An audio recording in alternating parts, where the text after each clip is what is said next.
Cotton is critical to Alabama's economy.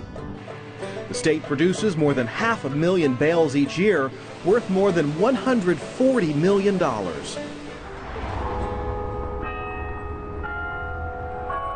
And Alabama's Auburn University lays claim to part of cotton's success.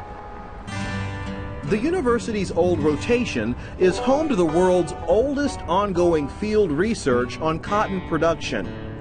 Test plots here were first planted in 1896, a time when cotton farmers thought taking their fields down to bare soil was the best planting practice. They were real proud of the way they buried all the crop residue and left the fields bare and no weeds. But in the meantime, there's a lot of soil erosion that went on. All the nutrients were washing down in the creeks.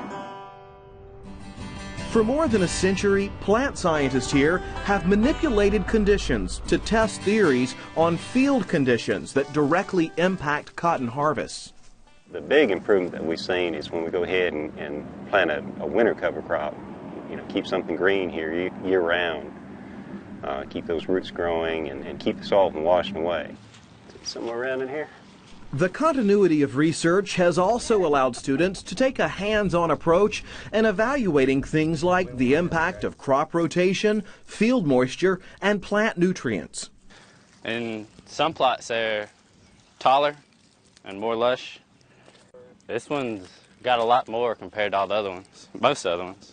On this late summer morning, student Stephen Tapley and his colleagues are evaluating planting procedures that affect crop yields.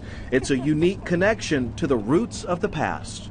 It's neat to know that 100 years ago people were doing the same thing on the same spot.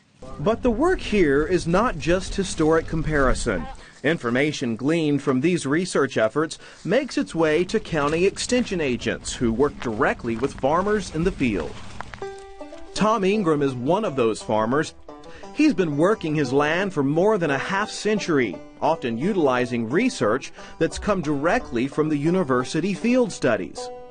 We used to make, early days, when it started, maybe a bale to acre. Today we make 2 to 2.5 bales, so that's double. And Tom hopes the lessons found in the soil at the old rotation will leave his land in better shape for future generations. I plan to leave it in better condition for son when they take over than it was when I started. Auburn's research in testing better methods to improve yields is something the university says touches on a belief that agriculture is critical to our nation. And that notion goes back as far as Thomas Jefferson. Thomas Jefferson felt like and said that those who cultivate the soil are the sturdy yeomen that form the backbone of the republic. As the research here continues, scientists approach their work with a respect for the past and an eye to the future.